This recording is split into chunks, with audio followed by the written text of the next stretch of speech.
Sveiki, aš Laisvūnas ir šiandien apie e-sporto ir švietimo santykį bei e-sporto plėtrą Lietuvoje kalbėsime su Lietuvos futbolo federacijos e-sporto vadovu Edgaru Abramavičiumi. Sveikas, Edgarai. Sveiki.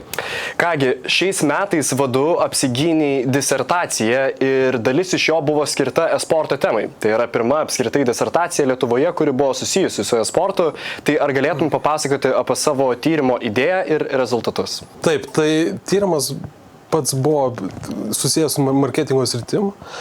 Tyrėme produkto demonstravimo veiksmingumą interaktyvioje medijai ir vienas iš aspektų buvo būtent e-sporto kaip toks fenomenas, kadangi mes tyrėme tikras krepšinio varžybas, tai yra transliacija, taipogi virtualios realybės transliacija krepšinio ir taipogi patį gamingą. Kai tuo metu, kai žmogus žaidžia, vėlgi yra tam tikras momentas, kai yra matomi tam tikri prekės ženklai ir taip toliau.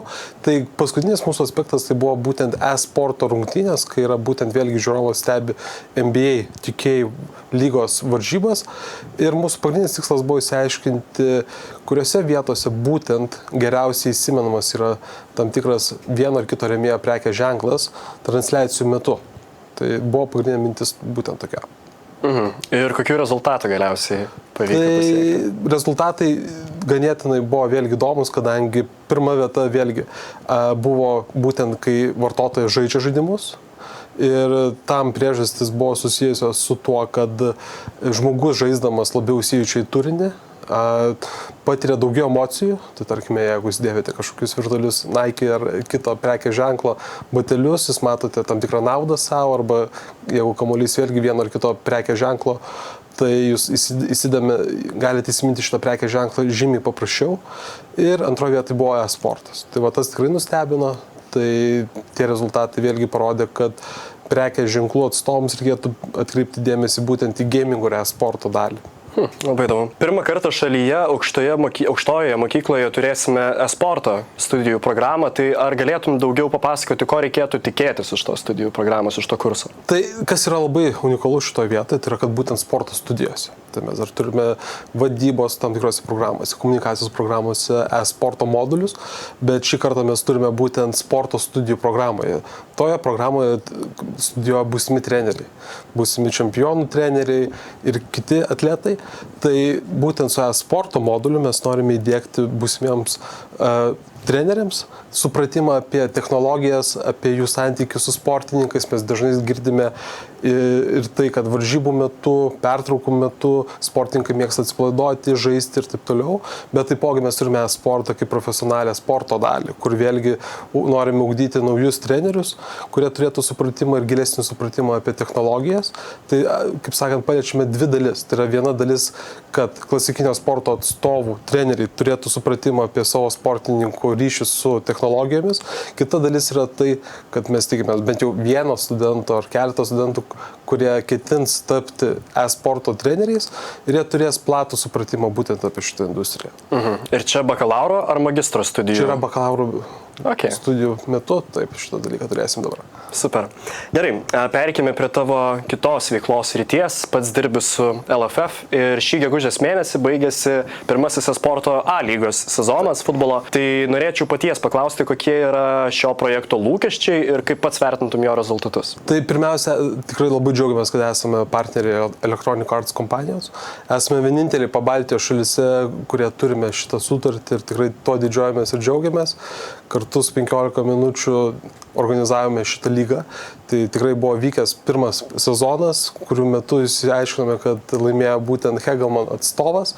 Lūkestis buvo labai paprastas. Mūsų tikslas buvo būtent suteikti galimybę mūsų e-sporto mėgėjams, kurie žaidžia būtent FIFA žaidimą, išsibandyti savo jėgas ir vėliau turėti galimybę tarptautinėse varžybose, kur vėlgi patenkama į tam tikrą play-in etapą ir galima siekti aukščiausių tikslų pasauliniam lygmenį. Tai lūkesčiai tikrai buvo patenkinti, turėjom puikias transliacijų peržiūras, ypač džiugus buvo įsijungimas būtent ir Altų Republic kaip influencerio šitoje vietoje. Tai patys atsiliepimai irgi yra teigiami. Tai tas mums leido šiemet siekti ir antrojo sezono, tai galima paskelbti kaip ir tokią naujieną, kad tikrai turėsime ir antrą sezoną. Džiugu girdėti, ar yra planų, kada maždaug turėtų pasirodyti? Planas yra toksai, kad jau tikriausiai greitų metų paskelbsime daugiau detalių apie patį formatą. Galiu tik įsiduoti tai, kad vėlgi turėsime daugiau varžybų, daugiau galimybių patekti ir daugiau sportininkų galės patekti į komandų sudėtis. Mes tikimės, kad ir klubai organizuos savo turnyrus. Tai tikrai netrukus pranešime daugiau naujienų, bet to rezultatas yra, kad pirmasis sezonas buvo vykęs ir mumis toliau pasitikė būtent Electronic Arts ir mes galime toliau organizuoti šitą renginį. Džiugu girdėti, kad turėsim antrą sporto lygos sezoną, kuris bus platesnis, įtraukesnis ir ko gero įdomesnis. Taip. Tai kągi, pakalbėkime apie tarptautinius turnyrus, kuriuose dalyvauja Lietuvos kiberatletai, Fame Her Game iniciatyva, Global Series turnyras, FIFA E-Nations Cup. Lietuviai jau dalyvauja tarptautinėje e-futbolo scenoje. Taip. Kokie jų buvo rezultatai? Kaip jiems sekėsi? Tai dėl rinktinės vėlgi turėjome puikius rezultatus play-in etape. Po to turėjome kvalifikacijos etapas, kuris gal net tiek mums nusisekė. Tai vėlgi buvo tikriausiai ne viena priežastis dėl ko, nes vėlgi jauni žmonės, tai yra 18-mečiai, 16-mečiai, kuriems yra pirma patirtis scenoje, profesionalioje scenoje ir gyvai žaisti. Tai buvo rezultatas pakankamai geras, buvom patekę tarp 30 geriausių Europos komandų. Kitais metais vėlgi tikimės rezultatas, kad turėtų pagerėti, atsižvelgiant ar FIFA atliks tam tikrus vienus ar kitus veiksmus su savo žaidimu. Toliau sekė ir FIFA Fame Her Game, tai yra būtent FIFA socialinis projektas skirtas moterų įsitraukimui į e-sportą. Tikrai džiaugiamės savo atstovę Augustę, kuri sudalyvavo FIFA būtent stovykloje, kurios metu irgi varžėsi prieš kitas merginas iš visų pasaulio šalių, tai yra būtent kurios atsirinko federacijos savo atstovės. Tai buvome tas nedaugelis, viena iš nedaugelio federacijų, kuri būtent ir siuntė savo atstovę šitą stovyklą. Ir kaip Augustai sekėsi? Ar teko išgirsti jos įspūdžius iš tos kelionės? Tikrai taip, įspūdžiai yra patys geriausi, nes vėlgi įsivaizduokime, kad tai yra pirmasis projektas ir Augustė turėjo galimybę susipažinti su geriausiamis žaidėjėmis, kurie žaidžia FIFA iš viso pasaulio. Tai vėlgi nauja patirtis, kadangi mūsų vaikinai jau turėjo patirties, varžėsi prieš geriausius pasaulio žaidėjus ir prieš tikrai didžiųjų klubo atstovus. Tai merginų, kaip sakant, tai yra tikrai didelė naujiena mums ir Augustai. Tai ką reikia pabrėžti ir kitą dalį, kad būtent ir FIFA atkreipė dėmesį ne vien į patį kaip žaidimą sporto, bet taipogi vykdė paskaitas apie mitybą, apie sveiką gyvenseną, apie tam tikrą bendravimą internete, nes girdime irgi daug tokių problematinių tematikų kaip patyčios internete.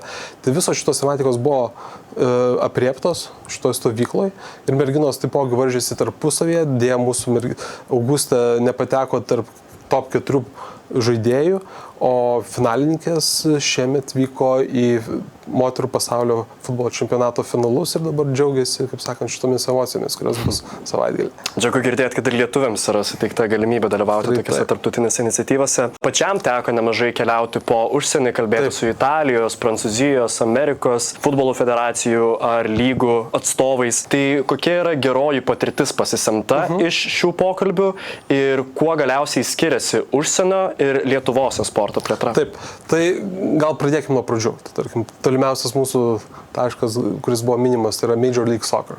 Tai yra Amerikos profesionali futbolo lyga. Jie tai vadina sokeriu, bet, kaip sakė, tas pats mūsų futbolas europinis. Tai ką reikėtų pažymėti, kad yra vieni profesionaliausiai organizuojančių savo nacionalinę lygą e-sporto. Tai tarkime, galime pateikti pavyzdį, kaip Nasdaq biržos pagrindiniam ofise buvo būtent darytas ir Major League Soccer e-sporto pats sezonas. Ten yra didžiausi priziniai fondai, bent kaip nacionaliniam čempionate. Ir klubai tikrai labai daug dėmesio skiria savo e-sporto žaidėjams, ką reikia pabrėžti, kad jie pasirašo kontraktus ne 3-4 mėnesiams, bet visiems metams. Ir tada jau turi tam tikrus vadybinius, tam tikrus sprendimus, kaip ugdyti savo e-sportininką ir kaip jis gali toliau kaip asmuo tobulėti būtent jų organizacijų. Ne vien kaip sportininkas, bet kaip ir profesionalus tam tikras vadybininkas būsimas arba e-sporto vystytojas. Toliau sekė būtent Prancūzijos futbolo federacija. Ką reikia pažymėti, kad Prancūzijos futbolo federacija šiemet gavo apdovanojimą iš FIFOS už geriausiai organizuojamą masinį e-sporto vystymą, tai yra grassroots vadinama anglų kalboje. Tai iš jų galima tikrai pasimokyti iniciatyvos per socialinę prizmę. Įsivaizduokime, kad mes irgi turime tai planuose, kad jie daug labai dėmesio skiria sportininkų tėvams, su tėvais daug bendrauja ir nacionalinės futbolo rinktinės gydytojai, specialistai, jie edukuoja tėvus, kaip reikia, kaip sakant, ruošti jaunąją kartą, tiek ir kokia turi būti atlikta prevencija, tarkime, tiek ir fizinis aktyvumas, mityba ir kitos tematikos. Taipogi nepamiršt galima ir Ispanijos federacijos, kas yra pas juos unikalu, kad jie turi vieną didžiausią bendruomenių FIFOS aplamai pasaulyje, jų klubai yra labai stiprus šitoje vietoje ir tas santykis tarp klubų ir federacijos tikrai yra vienas iš tokių išskirtinių, kas leidžia turėti vienus geriausių sportininkų aplamai savo rinktinėse. Kai palyginus, pavyzdžiui, mūsų situacijoje, apžvelgus visus šitus susitikimus, tai mes esame pradinėje stadijoje, kur ugdome savo sportininkus, klubus ir su didelio pagalba, kaip sakant, iš žiniasklaidos mes tai dabar siekime būtent pasivyti šitus geriausius pavyzdžius. Bet idėja yra, kad esporto vystymo pagrindas yra padėtas ne tik ant pavienio sporto organizacijų, kiek per bendradarbiavimą kartu su futbolo federacijom, futbolo klubais, įtraukiant į visą infrastruktūrinę sistemą, ar ne? Tikrai taip. Dabar yra planas toksai, kad netgi šiemet galima dar vieną, kaip sakant, tokią nedėlę paslaptį išduoti, kad kviesime ne vien A lygos klubus prisijungti prie šito projekto, bet ir pirmos lygos klubus, kurie truputėlį žemesnės rango, kaip sakant, lygos klubeliai mažesni, bet tikrai siekime kuo daugiau apjungti suinteresuotų grupių, įskaitant ir mokslo įstaigas, kviesime išbandyti futbolą, sportą taipogi. Norime kuo daugiau žmonių supažindinti su futbolu per vaizdo žaidimus ir skatinti domėtis aplamai sportu kaip tokiu. Ir tikrai tikimės, kad per e-sporto futbolą pasieksime ne vien ir puikius e-sporto rezultatus ateityje ir išugdysime ne vieną talentą, bet taipogi galbūt pritrauksime ir žmonės, kurie ateityje gali būti ir klasikinio futbolo treneriais arba atstovais. Tai turime tikrai aibę sričių, per kurias norėtume panaudoti e-sportą kaip platformą. Super, džiugu girdėti, kad tai plačiai yra išsikerojęs sportas ir turi milžinišką galybę pritaikymo sričių. Kągi, pabaigai apie futbolą, norėčiau paklausti apie naująjį žaidimą EA Sports FC 24. Kokie lūkesčiai yra paties šito žaidimo? Tikriausiai nepaslaptis, kai visada tai yra grafika, pats gameplayus, bet kas mus tikrai žavi ir tai yra vizija, ką pateikia Electronic Arts ir koks yra matymas ateities futbolo, sporto. Tai yra nepaslaptis, kad šiai dienai vis dar laukiame iš FIFOS tam tikrų naujienų, pasikartosiu, dėl jų tam tikros strategijos šitoj srity, bet jie tikrai yra pateikusi labai stiprią strategiją, surinkusi puikią komandą, kuri dabar būtent realizuoja šitą visą programą ir mes tikriausiai būsime viso šito dalimi ir didžiausias dėmesys bus skiriamas futbolo klubams. Tai tikrai atsižvelgiant į jų pavadinimą, jie tikrai išpildys tą lūkestį. Pagrindinis dėmesys bus būtent klubą. Tai pereikime tuomet prie krepšinio. Nepaslaptis, kad egzistuoja ir e-sportas krepšinio srityje, yra NBA 2K League, kaip ko gero populiariausia sporto lyga būtent krepšinio srityje. Ar galėtumai daugiau papasakoti apie pačią 2K League struktūrą? 2K lyga, vėlgi, tai yra viena pirmųjų tikriausiai, neskaitant FIFOS, sporto organizacijų, kuri pati iš savęs įkūrė e-sporto lygą. Tai vėlgi, jeigu labai trumpai nueinant į pačią istoriją, tai galima pamatyti, kad Adamas Silveris apsilankė viename iš Overwatch turnyro Barclays arenai Brukline, pamatė tą ažiotažą, pasiūlė verslo planą klubų savininkams ir dalis klubų tikrai sutiko dalyvauti visame šitame projekte. Kalbam apie NBA klubus, taip? Tikrai taip. Plus, kas yra tikrai fenomenalus dalykas, tarkime, Australijos krepšinio lyga pati kaip organizacija, tai yra ne pavienis kažkoks klubas, lyga turi savo atstovus NBA lygoje arba Kinijos tam tikra sporto akademija vėlgi dalyvauja šitose varžybose. Tai NBA 2K lyga yra viena iš tų pirmųjų, kaip minėjau, ir jų yra unikalumas tame, kad jie neorganizuoja tik tais vieną čempionatą, tai yra aibė 3x3 turnyrų serijų, tiek 5x5, plus jie yra viena pirmųjų Amerikos lygų, kurie turi taurę, kur vidury sezono yra tiesiog papildomas turnyras, ką dabar NBA įdiegs būtent ir savo klasikiniam krepšinėje. Labai įdomu. Ar galime tikėtis Lietuvos integracijos į krepšinio sportą? Šito vietoje tikriausiai geriausiai atsakytų ir tas, kas dirba su krepšiniu Lietuvoje, bet galima tik spėti, kad galimybės yra tikrai didelės. Tikriausiai reikėtų šiek tiek iniciatyvos ir daugiau informacijos apie galimybės. Kai matom, ir FIBA organizuoja savo irgi tam tikrą e-sporto čempionatą pasaulinį, kiek tenka vėlgi girdėti, lietuviai ten ketina dalyvauti, tai tikrai galima greitų metų tikėtis bent jau iš nacionalinės rinktinės lygmenio, kad turėsime atstovus ir krepšinio sportą greitų metų. Labai įdomu girdėti, galbūt bandant susisteminti visą tai, ką mes ką tik kalbėjome. Tradicinio sporto žingsnis į e-sportą atrodo, kad didina infrastruktūrinį palaikymą, ko kitose sporto disciplinos kaip Counter-Strike'as ar League of Legends elementariai negali turėti, nes jos nuo nulio turi kurti savo infrastruktūrą. Ar manai, kad šis tradicinio sporto palaikymas gali įžiebti greitesnę pažangą būtent krepšinio ir futbolo sporto sritim? Aš manau tikrai taip. Tikrai taip yra didelis palaikymas. Galiu kalbėti labiau iš futbolo pusės, kaip sakant, ir bendruomenės. Tai tikrai yra didelis palaikymas. Tai parodo ir tam tikri sprendimai susiję su pačių Lietuvos futbolo sporto rinktinės žaidėjų paskatinimu. Tai jaunam žmogui tai yra didelis dalykas. Iš infrastruktūros pusės vėl galiu paminėti, kad yra bendradarbiavimas tiek ir su Kauno kolegija, kur mūsų tikslas ir buvo dar prieš įsivystant tam tikriems e-sporto klubams Lietuvoje turėti savo erdvę, kur galėtų mūsų sportininkai treniruotis ir žaisti, plus edukuotis. Tai tas yra tikrai didelis impulsas. Tai tiek iš FIFA pusės visada sulaukėme labai daug palaikymo.